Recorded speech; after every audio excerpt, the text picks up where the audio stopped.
oh my. I'm guessing you're wondering why the hell I am having a look at ISHUZOKU reviewers and all the works of Funimation, because I have noticed something in like the past, let's just say the past night when I was about to go to sleep.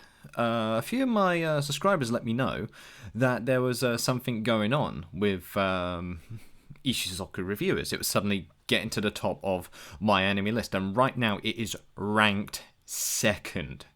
And just a couple of days ago, it was ranked at like 1,330th VOD. So it's all of the time just shot right up there, and it's even gone above Steins Gate, which I freaking adore. I love Steins Gate until I freaking die. I always will. So for that to go over that, I had to actually have a look into this anime and actually watch the first anime I had. It's the first anime I've watched in a little while, so it was. Oh boy. But anyway, I'm just going to be telling you guys today, why has this anime got so much traction? Why did it go above Steins Gate? Why is it nearly at the top? I've done a bit of extensive research, and I'm going to tell you all right now exactly what has happened to the best of my ability. So guys, should I call this Yuusha News or a Yuusha Bulletin? I don't know. I'll leave that to you guys, but out with the news! Right. What has happened is of course, ISHUZOKU Reviews is now ranked second in all of my anime list, which has been around for like over 10 years. I know because I used to have an account myself past 2 years ago, which I haven't used in ages. So I used to have a massive list on there as well. However, this anime just recently just got a lot of traction out of nowhere, and it seemed to all spark when Funimation declared that ISHUZOKU Reviewers was actually out of, it broke their boundaries, so they had to stop hosting it, which I kind of thought was a bit bizarre for Funimation to do, because what counts as going out of your guidelines? Because you guys have also had a lot of other ecchi shows appear, and some of the ones that are a bit more disturbing than ISHUZOKU Reviewers. Because, of course, all of this is ridiculously ecchi, and I'm not even going to sugarcoat it. There's a censored and uncensored. I mean, some other animes also have that.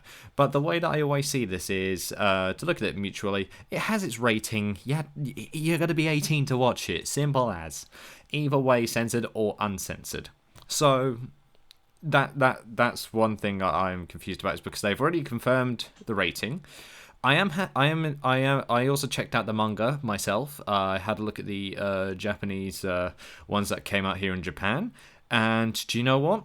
They have been incredibly faithful. They have been incredibly faithful to the anime as well, I believe.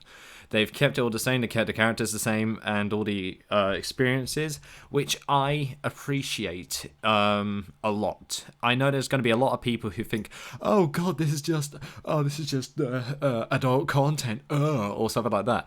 But me, myself, I see this as the animators have picked up a manga that they enjoyed, made an anime on it, and kept it fairly faithful. And I know there are quite a few people out there who don't like the ecchi genre. Fine, don't watch it. If you don't like ecchi, don't watch it. Me, myself, I actually watched all 4 episodes in the space of 2 hours today. And I haven't laughed so hard in such a long time. Like, I laughed my arse off. I found it that hilarious. And to be honest, the art, the characters, I love the characters that are in the ISHUZOKU Reviewers. But anyway, let me just get my synopsis of what I've experienced from this. The story follows the 5 main reviewers, mainly the top 3 being Crimvale, Stunk, and Zell. Those are the 3 main reviewers.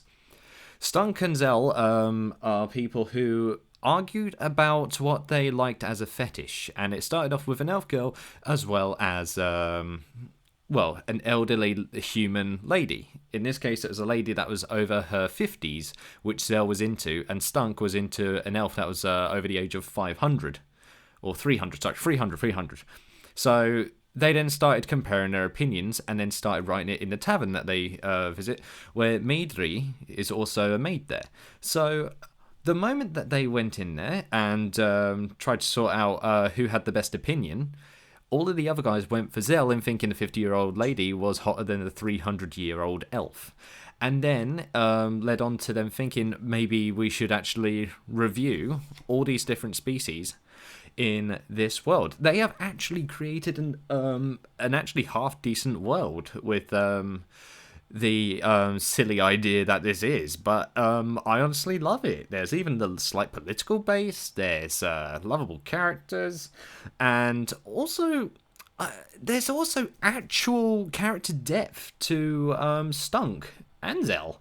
Like, it's just a load of fun. I understand, of course, there are people who don't like stuff. Yeah, I get it.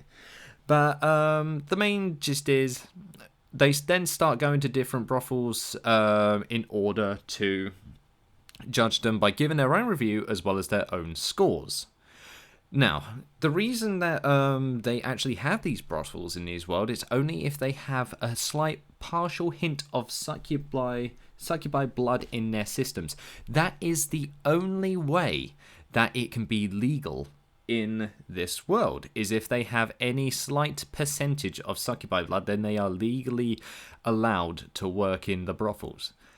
And then came forth the ISHUZOKU reviews, where they give their own reviews on each different species, as well as what they think overall on... It's so bizarre that I'm even describing this. But I love it. They just review, basically, Monster Girls after having the ecchi. And I've got to say, it was a lot of fun. It was a lot of fun to watch. I personally want to see more of this. But from what I can tell, Funimation has indefinitely dropped it. And I find it bizarre that Funimation did drop it, considering that they've had quite a few, close calls with other animes. For example, Goblin Slayer, the very first episode, which was extremely dark. And then we have High School DD, which they have taken upon themselves to also have on their platform, and I believe it includes all 4 seasons. And if I remember, Panty Stocking and Garter Belt. So all of these animes are very ecchi and very harem anime, and they also have a lot of sexual innuendos. And I think Shimonetta is even on there. So I'm trying to think, what is this limit that Funimation have actually put on their streaming service? Because I found it really hard to actually find, where I am in Japan, it might be a region lock thing, but I don't know. I tried to find something about it and I couldn't, which was extremely infuriating, but that doesn't solve the mystery of why ISHUZOKU reviews went up to this point in such a short space of time. But to be honest, it is a very, very simple answer. I found out just today after doing a bit of research, and then I came across Nuxtax, thanks to one of my subscribers in my Discord. If you're not in my Discord, what are you doing? Come on, get in there. I know we don't speak a lot, but we'll be happy to have you. Right, he has said that he is personally in love with this anime. I did stop watching the video after he was given a rough analysis himself, because I wanted to experience the whole thing for myself with my own bias as of watching it. And I can tell you, I loved it. I want more. I actually want more. I found it so fun. I had a good laugh because ecchi sometimes has this comedy that nothing else can have, and I think they are incredibly bold for sticking so close to the source material, as well as not backing down with it, because I think it's hilarious, and I can tell there's passion from the people who want to produce it, as well as the person who created it, as silly as it is. But if I was to sum up ISHUZOKU reviewers myself, I would personally say if Encyclopedia of Monster Girls became an anime. And trust me, I have got both those highly holy Bibles, 1 and 2.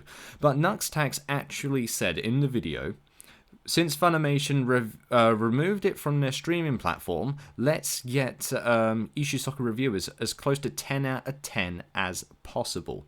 Like just earlier, an hour ago, it was at 9.18 and now it's at 9.2, where it's now far surpassed Steins Gate and is now heading up to Full Metal Alchemist Brotherhood, which is, it has been in the top spot for my enemy list for years. So, Nuxtax, you're a madman, but you got it in a top 10. You crazy bastard.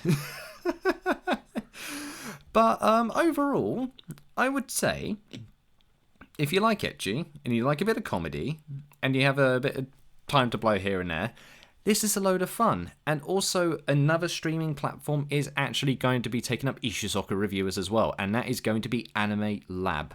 They have confirmed it on here as well on my anime list. Let me have a look. Let me see. Please respect the hype of the anime. No, where is it? Recent news. Where was it? It was here earlier. But basically, what happened in the forum, I believe it was the forum, there's loads of people who are like pretty crazy how people think this is okay, and of course, there are two sides to ISHUZOKU reviewers. It's either you like ecchi stuff or you hate ecchi stuff. And if I'm honest, the thing that does annoy me is some people complain about something. I mean, I love the ISHUZOKU reviewers. If it was me myself personally, I'll give it an 8 out of 10. I loved it that much. And there are people who just like to hate on it because it's too ecchi for them. Well, don't watch it. Yeah, leave your review and go. We get it. But to be honest, this anime, I enjoyed it. Yeah. And I don't think, like this person here, is like, do you really think Funimation cares about this? I don't think they do anymore, if I'm completely honest. But, Lord Nux has freed us from the tyranny of good taste. Yes, indeed he has. But, I'm trying to find the, thing about, yeah, I can't see the news story, but I do remember the licensor did mention Anime Lab, because I did check the website earlier. Actually, if I go there now, Anime Lab, of course I am geographically blocked because I'm in Japan, of course, so of course I can't use the streaming service. But if I press that, geo blocked, all shows, I can easily find the ISHUZOKU reviewers the moment I go to fan service, which it is. And there it is. You can watch it right here. So, that has been my analysis of the whole situation. Yes, of course, I will say this. Social justice warriors won't like this. Tough shit. There's going to be stuff you like, whether you like it or not. And stuff you don't like, whether you like it or not. That is the way it is. I mean, there's not one person out there that loves every TV show. But if it is their fault for it being taken off of Funimation, despite them also having much more risque and gory titles, whereas all of this that happens in here is near enough, it is consensual. It's all consensual.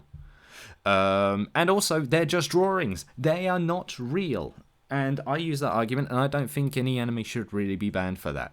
I think you should be warned before you watch them, definitely. It's like, okay, just so you know, this is all that's in this. You should probably do some research. For example, Gantz. Gantz was brutal as hell, and it had a warning before it. And that didn't get cancelled, and Gantz was by far one of the darkest things I've ever seen. So should we cancel Gantz? Should we cancel other anime and stop them from being streamed? Like, if you stop one for a reason such as this, I think it's a bit petty. But that's just me. I'm just looking in from a person who's just researched it for the past 2 hours. So, unfortunately for now, that is all the time I have, and I hope you guys have enjoyed my analysis of what has gone on. And also my own 2 pence, and I hope you enjoyed my babbling. So, thank you guys so much for tuning in to find out what's going on in the world today. If you do like ecchi stuff, I would recommend this. I laughed my head off. I honestly did laugh my head off. I found it hilarious. But I know some people, if you don't like ecchi, then don't watch it. Simple. Don't watch it. But that's just the way it is. But that's it. So, soreja, guys. I will most certainly see you next time. My goodness. People really are going mental over this. It's dumb. It's dumb. Yeah, sorry about that. I actually forgot to mention another thing quickly. Now that Funimation has actually cancelled it, there was actually a dub in progress as well as getting voice actors together, and now that they've cut off this specific job, this specific anime, they have now cut off some of the money flow for the anime, as well as cost some voice actors an actual job. So, keeping that in mind, is it really worth banning it to make the people who dubbed this, to make it available for us to even watch, suffer? These people have got to make a living as well, and that's the way that we look at it. And they make a living whether we like it or not. And even before this event, it seemed that a lot of people enjoyed it. It was at 7.6 out of 10. And I enjoyed it as well, and I think they deserve all the support they can get. So just keep that in mind if you like these animes or not. Because if there's a dub in place, they're about to make it, and then it suddenly gets cancelled, those people are not going to have a job. And also, it will lose traction, the makers will lose money, and it's going to have people suffer. Simple as that. There's, like, if you cancel something, there's always going to be consequences. One action always has an action. It's a domino effect. Like, no, it's cause and effect, sorry. It's cause and effect. Once one thing happens, another thing will happen. So for every action, there is always a reaction. So just keep that in mind when you consider these things, alright? Anyway, I just thought I'd add that before I go, so see you later, guys.